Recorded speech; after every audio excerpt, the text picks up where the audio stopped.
What's up guys, my name is Phil, welcome back to the Detailing Workshop. So in today's video we're going to make calculating dilution ratios easy. So how are we going to do that? Well, I'm going to show you a cool little trick that I learned just recently on how to figure out how many ounces go into a dilution ratio if you're using either a gallon or a 32 ounce bottle, or maybe even a 16 ounce bottle, or maybe a 12 ounce bottle. Either way, we can make it easy. So here's the formula. And again, this is not due to me. I did not figure this out.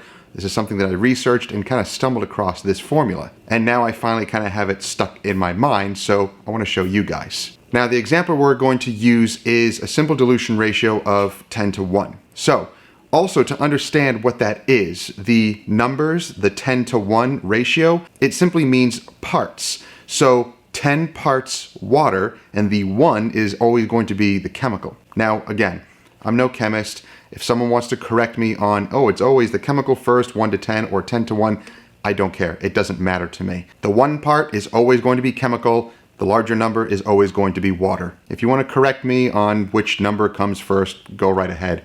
I don't care.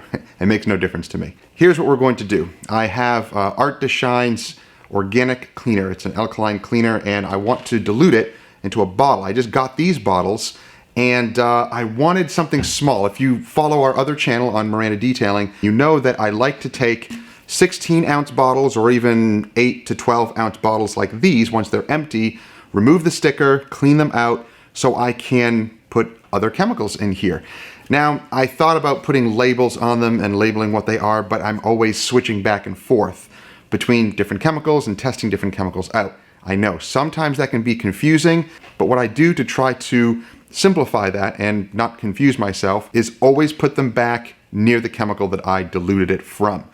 Or I will only mix up a small amount. So in a 16 ounce bottle, I'll only mix up about 8 ounces and try to use all of it up. That's what I try to do anyway. But I wanted a smaller bottle, so I got these little stout bottles. They are 12 ounces, and they actually have printed on the side here. I don't know if you can see. There we go. So it actually prints on the side here. I wish it had all the way down to the 1 ounce, but it only starts at 4 ounces. So this is going to be a little bit of a challenge, what I'm going to show you next, but don't worry about it because the dilution ratios don't have to be so exact. If you are off by, I don't know, a few milliliters, it's not going to make that much of a difference. So here's what we're going to do. The Art to Shine alkaline cleaner is supposed to be diluted 10 to 1. 1 to 10, doesn't matter. 1 part chemical, 10 parts water. So here's what we're going to do. The formula is pretty easy. So basically what you do is you add those two numbers together. So 10 and 1 make 11, and I want to fill it up to the 12 ounce mark. This can actually fit 16 ounces total, but because the 12 ounce mark is right there, I'm going to use that to fill the bottle too. We're going to dilute 10 to 1 in a 12 ounce bottle. How do we figure that out? Like I said, you're going to add the two numbers, so 10 and 1 make 11, and you just simply divide 12 by 11. That's it. So if it was a 32 ounce bottle, you would divide 32 by 11.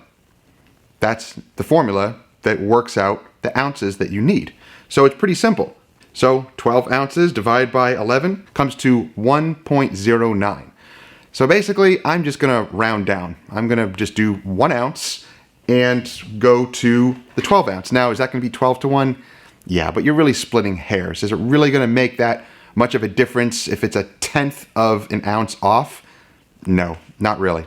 So keep it simple. Don't worry too much about getting exact ratios just right because it's just detailing. It's not gonna make a difference. We're not mixing volatile chemicals here where 1/10 of an ounce may actually make a difference. No, it's just cleaning chemicals. So it might be a little weaker, it might be a little stronger, or you can do 1.5 ounces and it will be a slightly stronger dilution ratio. Again, not that big of a deal. What am I going to be using it for? APC rinsing and interior cleaning and spot cleaning. So that's what I'm going to use it for. Nothing groundbreaking. Because I don't have a 1 ounce mark in here, I'm going to just eyeball it. So where it says 4 ounces right there, I'm going to go halfway down, call that 2, and again split the difference and call that 1. So it's really going to be a small amount here. Now I know you're supposed to add water first. It's actually better to do that because it doesn't suds up and all of that. depending on what chemical you're mixing. But in this instance, because I don't have a little beaker with a 1 ounce mark on it, which I'm probably going to search and get one of those, I'm just going to put the chemical in here first. That way I can actually measure it. So there we go. That is splitting the difference between the 2 ounce mark, which is right around there. Yeah, it's probably about an ounce. Right there, about an ounce. Okay, so I filled it up to the, it's just under the 12 ounce mark. Again, not a big deal. I always have extra caps around, and I got these bottles again because they have the standard top here, and they also come with little triggers. Pretty nice triggers, actually. I put the cap on it and just gently mix it around because it is a gel. It's kind of stuck to the top there. So I want to make sure to mix this thoroughly. All right, that's looking pretty good. So now I can use this mixture for APC rinsing, interior cleaning, all of that. If you want to mix it stronger, you can if you are tackling really nasty stuff. So the Art to Shine alkaline solution can be used on all sorts of stuff. Road film, grime, oil removing properties. That's pretty awesome. The pH level is 12. Mixing it with water like this, it'll probably lower that pH a little bit depending on your water.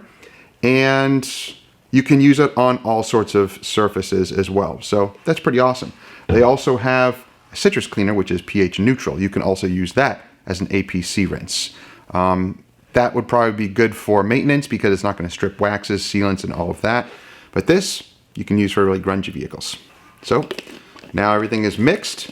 And I mixed it with that cap because if you mix it with the trigger, sometimes it leaks. That's all. That's the reason why I did it. Now, I really like these bottles because I can just set them on the table and they're not going to go anywhere. If you have the 16 ounce bottles, the skinny ones like this, and you tend to, put them down or they're getting empty, they might tip over because the trigger is top heavy. But this doesn't do that. So I really like these bottles. And they seem pretty sturdy, really good quality. So I'll have a link to these down below if you are interested in them, but I'm excited to actually use these bottles. I got a 4-pack. So guys, that's it for dilution ratios. I hope that makes it easy. And again, you can do the same thing with any other bottle. If you want to mix up gallons, just remember, add the 2 numbers together, 10 to 1, 11. Take 128 ounces, which is a gallon, and divide that by 11. And there will be your ounces to put into the bottle to fill up the rest with water. So if you guys have any questions or comments, let me know. I hope that was helpful, and we'll see you guys in the next one. Have a great day. Take care.